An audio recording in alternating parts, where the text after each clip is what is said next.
Hello mga nanay. It's me, Nanay Cess, and welcome to the Scrambled Nanay Life. This is a series of interviews with other work-at-home moms. Either they have their own business or they render their services online. We aim to help you and other moms get ideas on ways how to earn money while you stay at home with your kids and ideas on what it's like to be a work-at-home mom. So for today's episode entitled Moms and Social Media Management, we have here with us today a former public school teacher turned work at home mom. She is now working as a virtual assistant and social media manager for 2 years. She balances her work at home life as a yaya-less mom of a 21-month-old little girl, a wife, and a mommy blogger. She says that working from home is one of the best decisions she have ever made her entire life, and she wishes to inspire and help other moms to see the awesomeness of working at home. Wow, bakit kaya being a mom is the best decision she has ever made? Let's find out from Mommy Erika Jane Viray. Hi, Mommy Erika! Pinay Cess. And gusto mong batiin yung mga listeners natin? Hi sa mga listeners ng The Scrambled Nanay Life. I hope to help you today. Yes, oo. Si Mami Erika nakikita ko na yan sa social media, yung mga IG stories niya na nagwo-work at home habang nasa gilid niya si Alaika. 'Di ba? Bago tayo mag-start, Mami, kwento mo muna sa amin yung work at home life story mo. Kailan ka nagsimula, tsaka paano? Well, prior to getting pregnant, talagang naisip ko nang mag-work at home. Kasi I used to work in an office sa Ortigas, and then very lenient yung company to the point that you could bring your kids to work. That time, I have coworkers na they would bring their little ones to work. Sometimes they would sleep dun sa ilalim ng desk or sa ilalim ng table. So nung time pa lang na yun na I'm not yet pregnant, naiisip ko na, what if 'pag ako na yung may anak, dadalhin ko din ba yung anak ko dun sa office namin? It's not a bad thing. It's actually a good thing. It's nice that the company is allowing that. Pero in my parang medyo heartbreaking lang sa akin na 'pag naiisip ko na I have to bring my baby from Valenzuela to Ortigas. So, um, I have contemplated about working at home prior to getting pregnant. So when I got pregnant, although I was working as a public school teacher when I got pregnant, right after giving birth, I decided na hindi muna ako magtuturo. And then I explored the possibility of working at home. And that's when I applied. First time ko mag-apply, I applied as an online English teacher. Kasi nga, I'm a teacher by profession and comfortable naman ako sa pagsasalita ng English. So, I got hired. However, I realized na parang mahirap as a mom that um, especially na exclusive breastfeeding si Alaika. Parang mahirap na may maingay na baby na umiiyak in the background while you're teaching online. So, that's when I applied as a social media manager.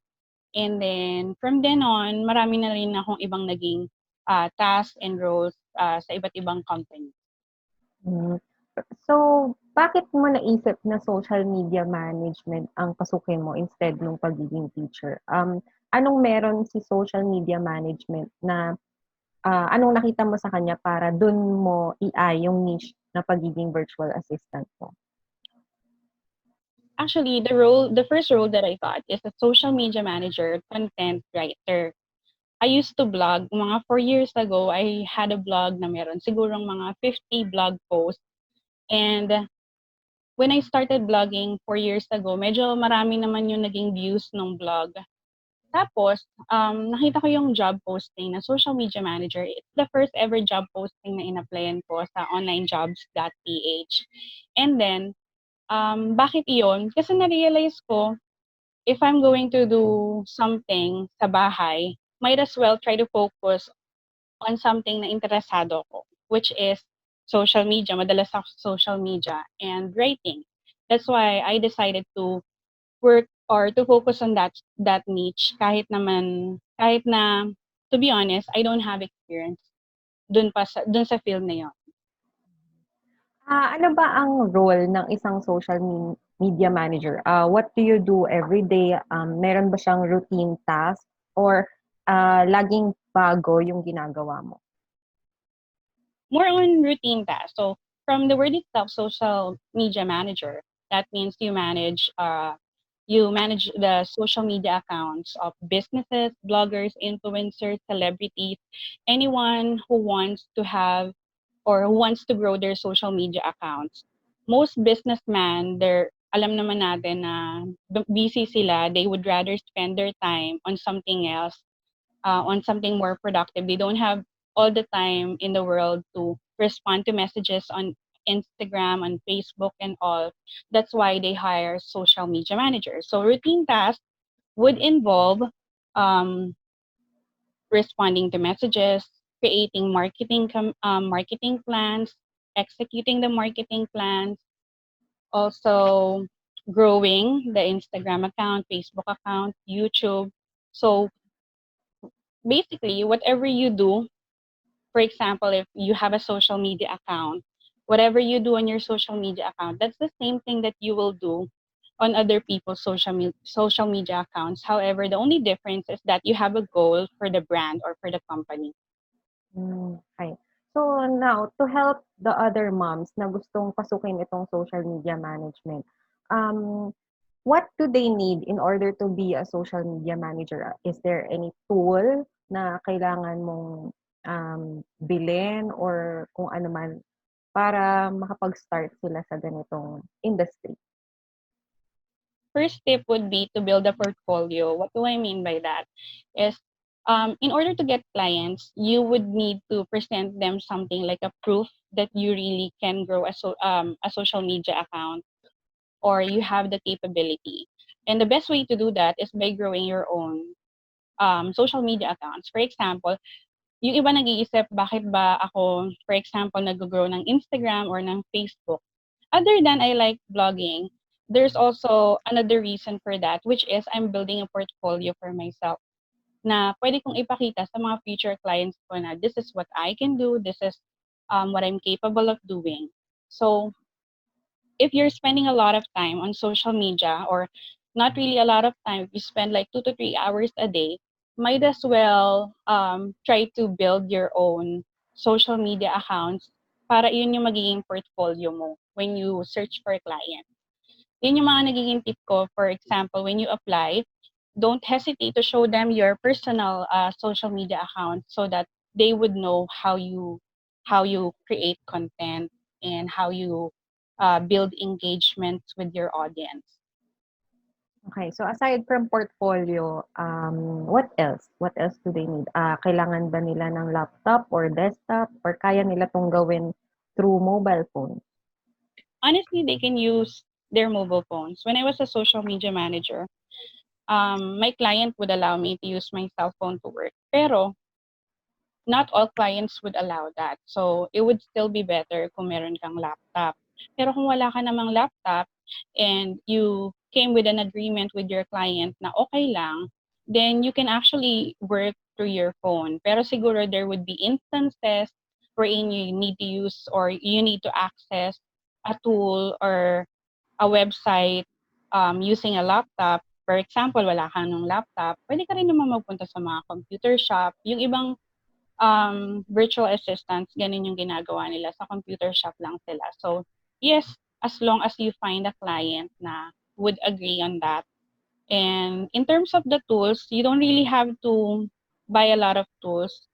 Most of the time, you can just take advantage ng mga free version. For example, sa Canva. Canva is a popular tool that we use for graphic design. So that's something na you could explore as early as now kahit wala ka pang client. Try mo nang i-explore yung Canva para when you apply, pwede mo siyang masabi na meron kang skill for Canva and other applications. Okay, so na-mention mo kanina din na you don't have proper training for such job, 'di ba? Um, habang nagtatrabaho ka as social media manager, dun mo lang natututunan yung ibang skill, right? Ano-ano yung mga skill na pwede mo matutunan habang nagwo-work ka na as social media manager? Aside from dun sa graphic design, using Excel, kailangan mo din yan. Also, creating marketing plans. Kasi it's not just about, for example, posting on social media. It has, it's more about, for example, if it's a business, it's more about how you can drive sales to the company through posting on your social media accounts. And ang best friend ng lahat ng virtual assistant would be Google and YouTube. So anything na you need to learn, you can actually check it out on YouTube or on Google para matutunan. So can you share some resources naman or some links kung saan sila pwedeng maghanap ng una nilang client? Client would be, yung recommended ko talaga would be onlinejobs.ph. With online jobs, ang mga nag-a-apply lang doon ay mga Filipinos. So, yung mga nagpupunta sa onlinejobs.ph, alam nila na ang hina-hire nila is Filipino. Some of them, they don't have so much expectation na you have perfect English, kaya kasi alam nila na Filipino yung kanilang hina-hire. But you can also try Upwork. The only difference with Upwork is that you get mas marami kang competitor kasi nga yung Upwork is something that anyone can use or all over the world. So, mas marami kang competitor. With online jobs, mas konti yung competitor mo sa when it comes to applying. Pero mas konti yung job. Sa Upwork, mas marami kang makukuha na um, mas maraming job openings sa Upwork. Where both are reliable sources of jobs for me. Okay. Magkano naman ang kayang kitain ng isang social media manager? Can you give us a range, minimum up to the maximum na pwede nilang kitain? I think you can earn as much as from $4 to $15 per hour, depending on your expertise. And as a social media manager, how many hours kang magtatrabaho in a day? You can work part-time, that's like 4 hours a day. Pero if full-time, that's 8 hours a day, 40 hours a week. Okay. So, any successes and failures that you want to share our listeners para galing sa efforts mo para maging magaling silang social media manager?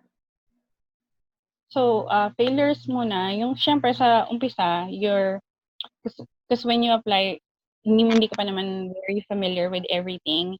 So, most probably, you will commit mistakes, grammar mistake, or any type of mistakes. That's okay. You would learn from it. And yung success would be, sa isang account na hinawakan ko, I was able to grow the Instagram account from 5,000 to 10,000 in a few months, 10,000 followers, and was able to drive the highest sales that they got. So, and that didn't come easily. Syempre, it takes time. You have to study everything. You have to study your every move, your every post, your every comment. But that's it. Yeah. Okay, last.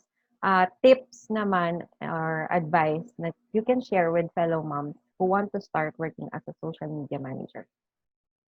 Yun nga, tips would be first is you have to make sure that it's something that you really want to do.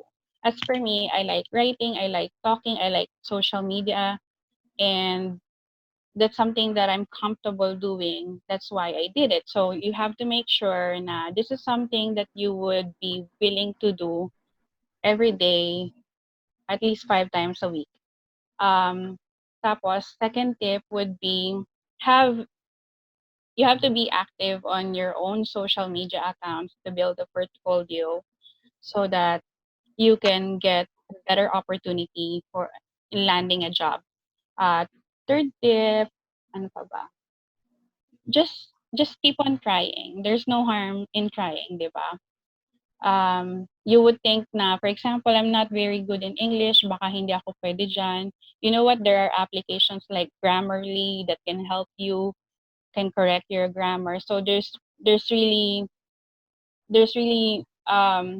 wala talagang pipigil sa'yo pag gusto mo. So, yun lang yung tip ko, just do it.